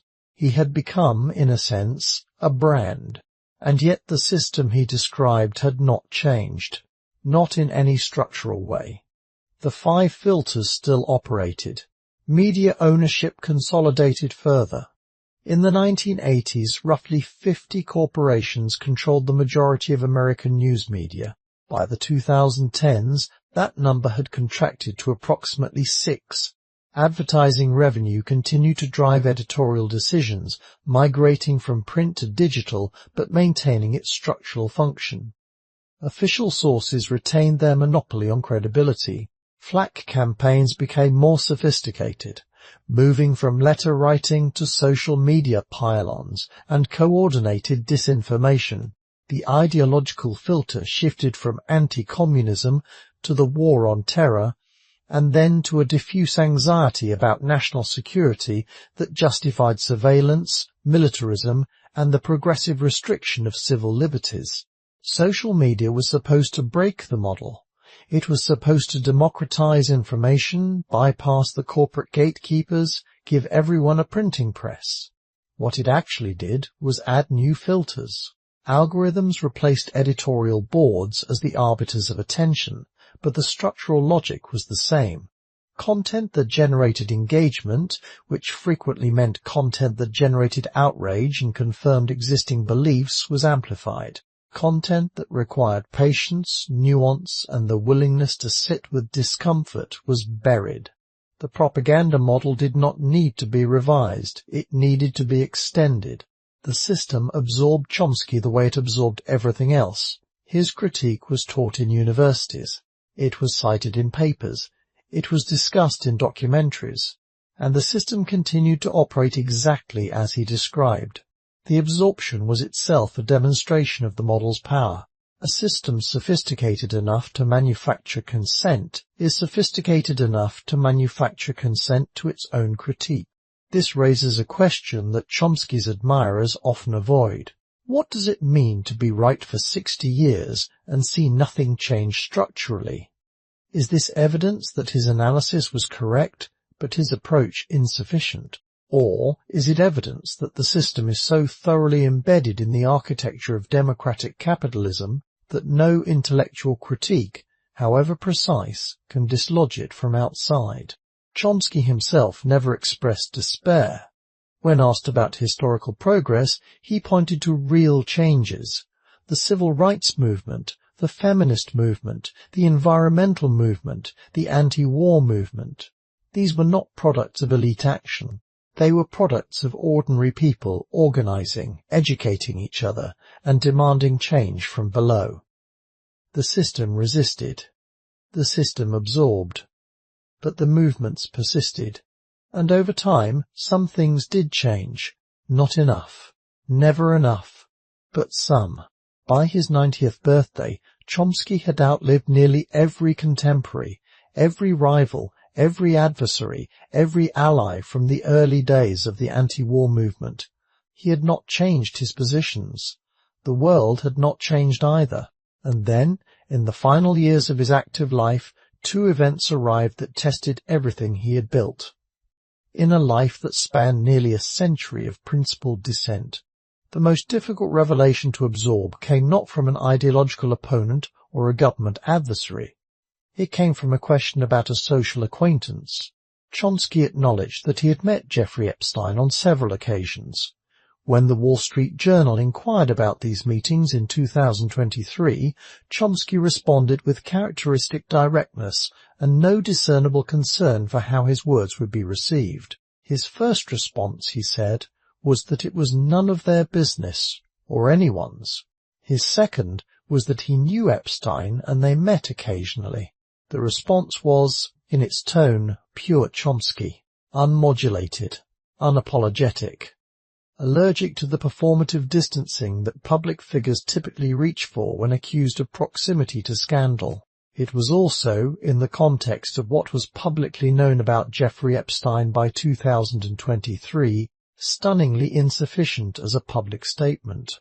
In 2026, Valeria Wasserman wrote on her husband's behalf, acknowledging the relationship as a grave mistake.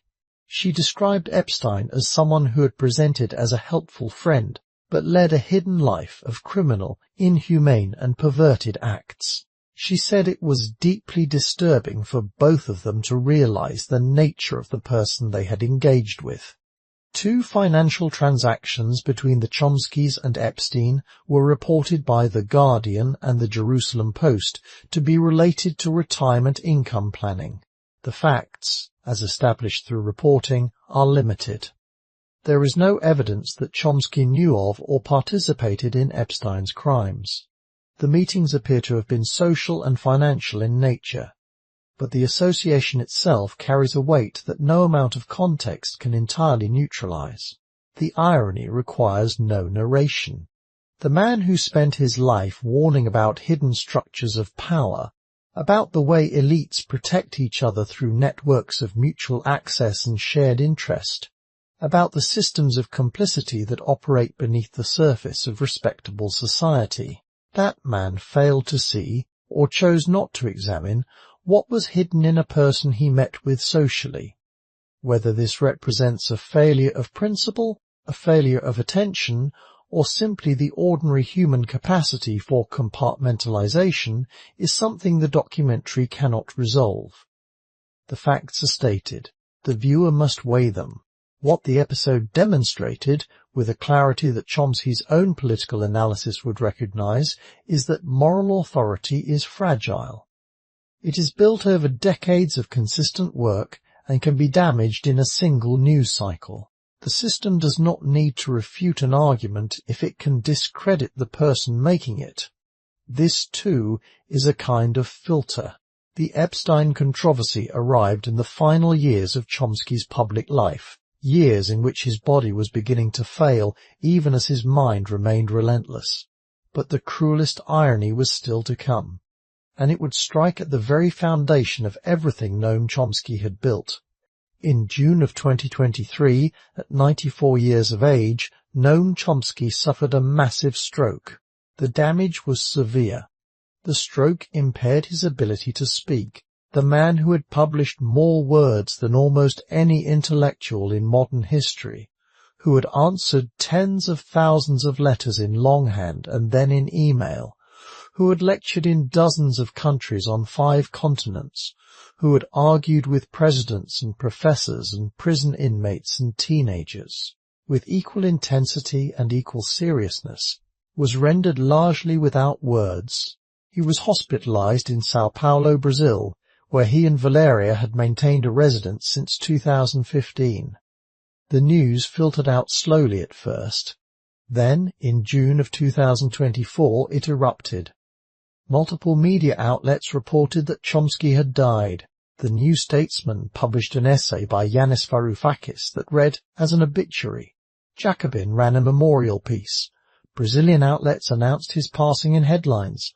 Social media filled with eulogies and retrospectives and quotations attributed to him. None of it was true. Valeria contacted the press.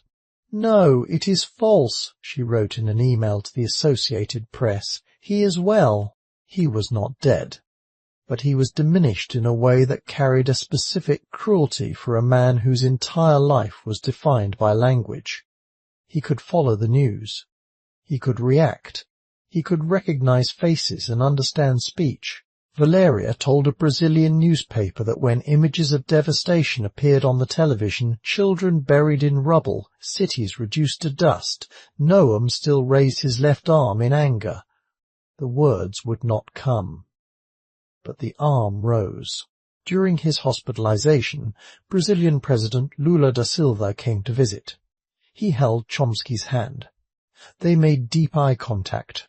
They had met before, in a different world, when Chomsky's voice still worked and Lula was building a political movement that drew explicitly on the kind of ideas Chomsky had spent decades advocating.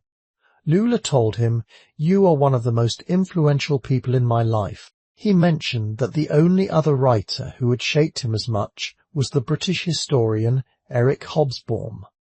Then Lula kissed him on the forehead. Consider the scene from the other side. A former president of the largest country in South America traveling to a hospital room to hold the hand of an American linguistics professor. The president of Brazil coming to Chomsky, not the reverse.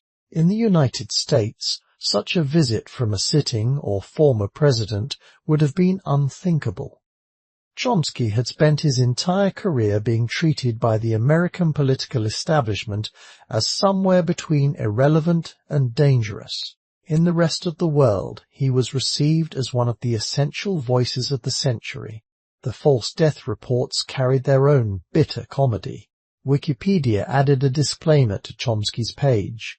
Wikipedia is aware that Noam Chomsky has been reported dead by some sources on the Internet. To prevent harm to living persons, we do not report any individual as dead if it might not be true. The Internet pointed out what Chomsky himself would have noted with dry satisfaction.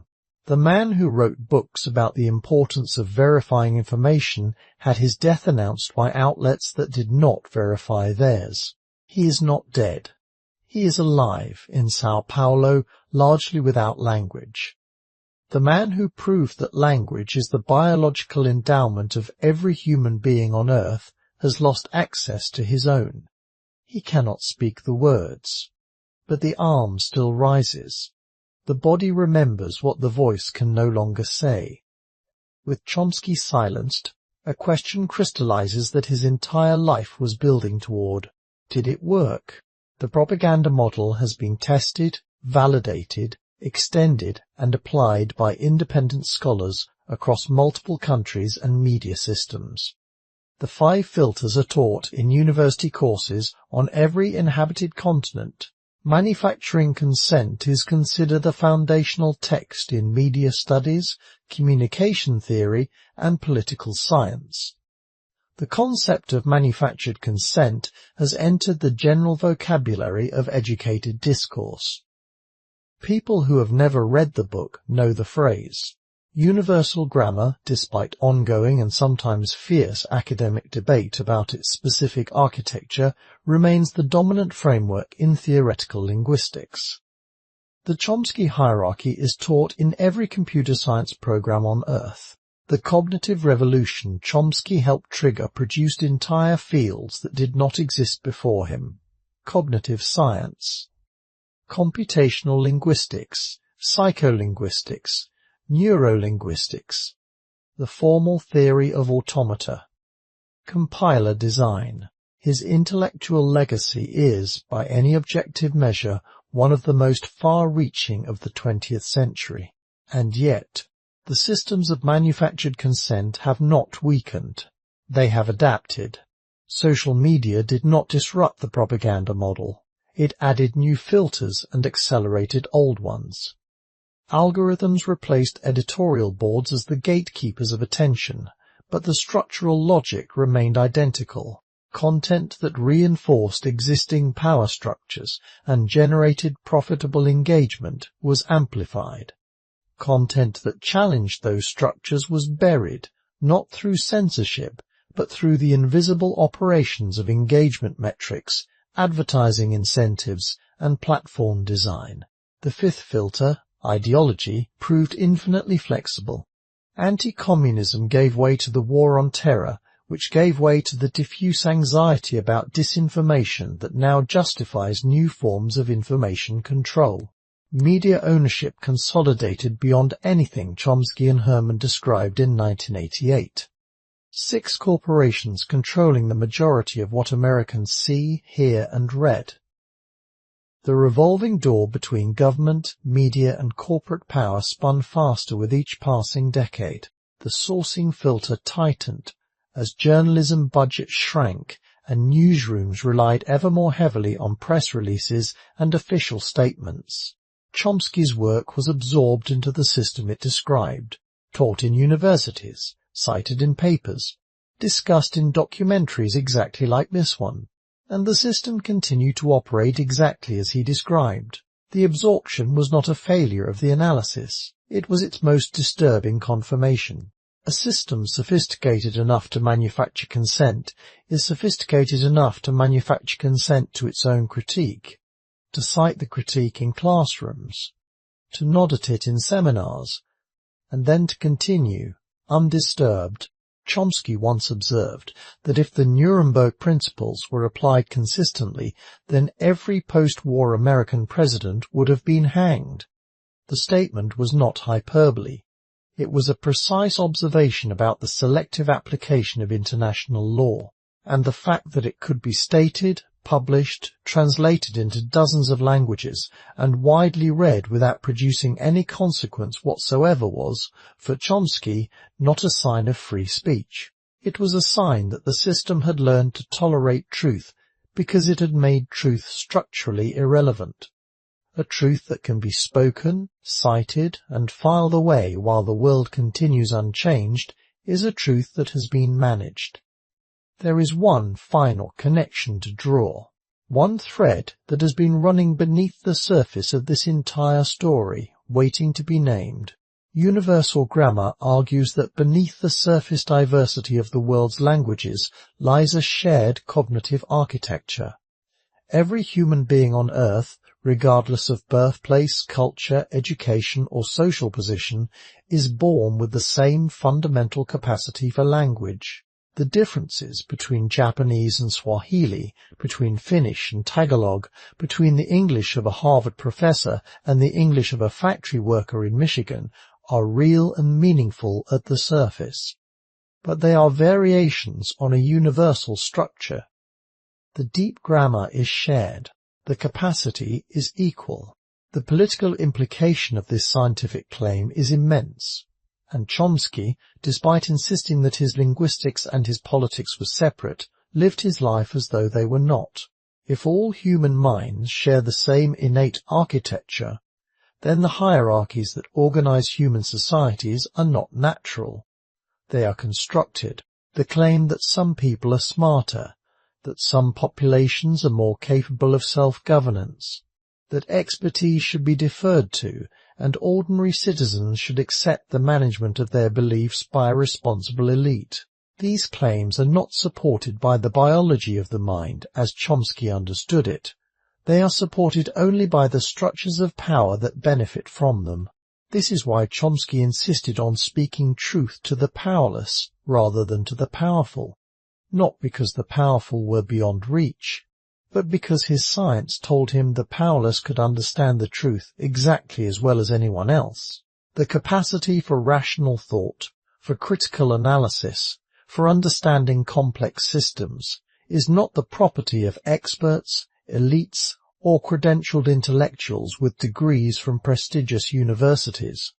It is the biological inheritance of every human being who has ever lived. The infant born in a refugee camp and the infant born in a hospital in Connecticut arrive with the same cognitive architecture. What differs is the world that architecture encounters. Chomsky's linguistics and his politics are not separate careers that happen to coexist in one person, no matter how often he said otherwise. They are two expressions of a single conviction. Hidden structures govern what appears natural. In language, those structures are grammatical rules that generate the infinite variety of speech from a finite set of principles. In politics, those structures are economic and institutional filters that generate the narrow range of acceptable opinion from the vast complexity of actual events. In both cases, the surface looks natural. In both cases, the surface is produced. To see the structure is to see through the surface. And to see through the surface is the beginning of freedom, or at least of honesty. The two are not the same thing, and Chomsky's life demonstrates why. He saw through the surface more clearly than almost anyone, and the freedom that followed was limited, contested, and costly. If his life teaches anything, it is that seeing clearly comes at a price. The blank slate is comforting. The innate mind is not. The belief that the press is free is comforting. The propaganda model is not, and the idea that truth, once spoken, will inevitably change the world, that may be the most comforting lie of all. This documentary began with a man in silence, a hospital room in Sao Paulo, the most cited living scholar in the world, unable to speak, a left arm rising in anger at images flickering on a screen. Now we return to that room. But the silence looks different from here. Was it really the stroke that silenced Noam Chomsky? Or was he silenced long before by a system that could absorb his critique, cite his work, teach his theories in its own universities, and continue operating exactly as he described? The stroke took his voice.